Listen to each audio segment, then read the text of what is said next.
Hello my YouTube family, আজ তোমাদের সাথে যে রেসিপিটি শেয়ার করবো সেটার পিছনে রয়েছে একটি খুবই হাস্যকর গল্প। আগের দিন রাতে আমি ঠিক করে না খেয়ে ঘুমানোয় সারা রাত আমার প্রচণ্ড খিদে পাচ্ছিল, আর স্বপ্নে আমি এই রেসিপিটা দেখতে পাই ঘুমের মধ্যে। আর সকালে উঠেই আমি বানাতে শুরু করি। তো সবার আগে কয়েক কোয়া রসুন আমাদেরকে শুকনো খোলায় ভেজে নিতে হবে। একটু পোড়া পোড়া হলে দেখবে এটা সিদ্ধ মতো হয়ে গেছে। তো তারপর রসুনগুলোকে ভালো করে ছাড়িয়ে একটু থেতো করে নিতে হবে। তারপর ওর মধ্যে দিয়ে দিতে হবে কাঁচা লঙ্কা কুচি, দিয়ে তারপর এর মধ্যে একটু ধনেপাতা কুচি দিতে হবে। ধনেপাতাটা একটু বেশি দিলে ভালো হয়, আমার কাছে ছিল না তাই আমি এইটুকুই দিয়েছি। আর ঝাল আর রসুন তোমরা তোমাদের পরিমাণ মতো দেবে, যতটা তোমরা বানাচ্ছ। আর এটা কিন্তু সত্যি কথাই যে এই রেসিপিটা আমি সম্পূর্ণ স্বপ্নে দেখি। আমার ঘরে ছিল পাউরুটি বাটার সব কিছুই, আর সেই কারণে ঘুমের মধ্যে খিদের চোটে আমি এটাই দেখি যে আমি এটা দিয়ে এরকমই একটি রেসিপি তৈরি করে খাচ্ছি। তো সেই কারণে সকালে উঠে মাকে বলতে, মা আমাকে পাউরুটি এনে বলে যে কর তাহলে করে খা, দেখ কেমন লাগে।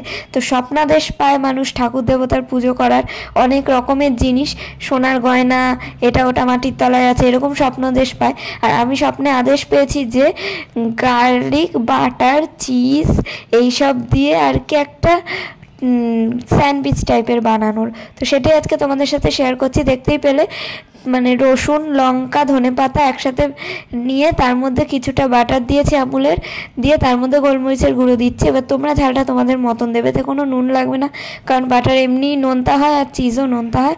ভালো করে সমস্ত কিছু একসাথে ম্যাশ করে নিতে হবে। আর বাটারটা থাকতে হবে রুম টেম্পারেচারে, কারণ নাহলে এরকমভাবে ভালো করে ম্যাশ হবে না, শক্ত থাকলে তোমাদেরই কষ্ট হবে। তো আগে থেকে বার করে চিজ আর বাটারটাকে বাইরেই রেখে দেবে।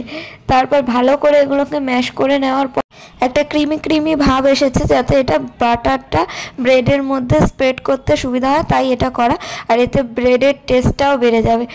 স্বপ্নে এরকম আদেশ পাই আমি অনেক, যে এইটা খাচ্ছি ওইটা বানাচ্ছি, সারাক্ষণ মাথায় এগুলো চক্কর খায়। তো ঘুমিয়ে ঘুমিয়েও এগুলোই দেখি, কি আর করা যাবে। তো চলো এবার শুকনো নর্মাল ব্রেড, কোনো সেকে নেইনি, কিন্তু তোমরা চাইলেই সেকে নিতে পারো, কিন্তু আমি ব্রেডের দু পিঠেই কিন্তু এই বাটারটা লাগিয়ে নেবো। আর মিডিলে যে ব্রেডটা দেবো সেটার মধ্যে একটুখানি মিয়োনিজ দিয়ে দিলাম, দিয়ে তারপর আমি যেরকমটা স্বপ্নে দেখেছি সেরকমই কিন্তু তোমাদের সাথে করে দেখাচ্ছি, কোনো এদিক ওদিক না, ঠিক আছে। এক পাশে মিয়োনিজ দিয়েছি, এক পাশে কিন্তু ওই বাটারই লাগাবো। তো তার আগে আমি দিয়ে দিলাম এখানে মোজারেলা চিজ। আর এই চিজটা আমি এই কিছুদিন আগে মাত্র 100 টাকা দিয়ে মল থেকে কিনে এনেছিলাম, খাওয়াই হচ্ছিল না, তার জন্যই বোধহয় স্বপ্নের মধ্যে দেখেছি এভাবে খাচ্ছি। তো যাই হোক, বেশ কিছুটা চিজ দিয়ে দিলাম, তারপরে দিয়ে দিলাম মিয়োনিজ লাগানো ব্রেডটা, যেদিকটা মিয়োনিজ সেদিকটাই চিজের উপর দিলাম। তারপর উপরের যে অংশটা খালি রয়ে গেল তার মধ্যে দিয়ে দিলাম বাটার। আর বাটার যেহেতু অনেকটা করেই ছিল, তো এই পাশে তোমরা চাইলে মিয়োনিজই লাগাতে পারো, কিন্তু আমি যেহেতু স্বপ্নে দেখেছি যে আমি বাটার লাগাচ্ছি। আর আমি এমনকি এই স্বপ্নটা পুরো রাত থেকে শুরু করে সকাল অবধি দেখেই যাচ্ছি যে বানাচ্ছি বানাচ্ছি খাচ্ছি বানাচ্ছি এরকমই। আর তার সাথে দেখেছিলাম একটা মিষ্টি গোল পাউরুটি হয়, সেটাও কিনে এনে খাচ্ছি। তো যাই হোক, স্বপ্নে যখন দেখেছি আমার মা আমাকে দুটোই এনে দিয়েছে। সেই পাউরুটিটা এখনও খাওয়া হয়নি, কিন্তু এটা আমি বানিয়ে কাল খেয়েছিলাম, তো খুবই টেস্টি হয়েছিল, আগে দিয়ে বলে দিচ্ছি। তো দেখতেই পেলে উপরে আরও অল্প একটু চিজ দিয়ে দিলাম, ভিতরে বেশি চিজ দেওয়াতে উপরে একটু কম চিজ দিলাম, কারণ তাহলে চিজটা তাড়াতাড়ি শেষ হয়ে যাবে। আমি একটু কিপটে আছি, ঠিক আছে। তোমরা বেশি খেতে চাইলে বেশি দিতে পারো, অন্য কোনো চিজ অ্যাপ্লাই করতে পারো। তো দেখতেই পেলে চারিদিকে বাটার লাগানো কমপ্লিট, নিচে উপরে চারিদিকে সুন্দর করে বাটার লাগিয়ে কোট করা হয়ে গেছে। এবার আমরা এটাকে সেকে নেব। তোমরা চাইলে ফয়েল পেপারে মুড়িয়েও সেকতে পারো, কিন্তু আমার কাছে যেহেতু ফয়েল পেপার নেই, আমি ডাইরেক্ট এটা সেকে নিচ্ছি। কিছুই না, লো ফ্লেমে আস্তে আস্তে 5-6 মিনিট সেকে নিলেই তৈরি হয়ে যাবে। এপিট ওপিট উল্টে উল্টে সেকে নিতে হবে। তোমরা যতটা ক্রিস্পি চাও ততটাই ভাজবে। আর এখানে কোনো এক্সট্রা বাটার লাগছে না, কারণ এখানে অলরেডি 2 পিঠে বাটার লাগানো আছে। এবার তোমরা অনেকেই বলবে এটা তো খুবই আনহেলদি, কিন্তু দেখো আনহেলদি হেলদির ডেফিনেশন তো সবার কাছে আলাদা।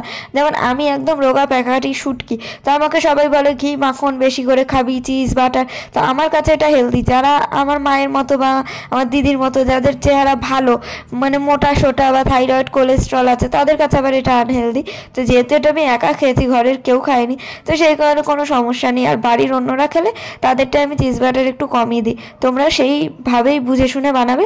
আর আমি একটু সস দিয়ে ডেকোরেশন করে নিয়েছি, নিয়ে এবার আমি এটা কেটে তোমাদের দেখাবো আর নিজেও দেখবো চিজটা কেমনভাবে মেল্ট হয়েছে আর পিৎজায় যেরকম মানে দোকানে দেখায় সেরকমই হয়েছে কিনা। কারণ আমি অনেকবার খেয়েছি বাইরেরটা, ঘরে কখনো মোজারেলা চিজ রান্না করে দেখিনি, তো সেটাই আজ তোমাদের সাথে শেয়ার করবো আর আমি নিজেও দেখবো।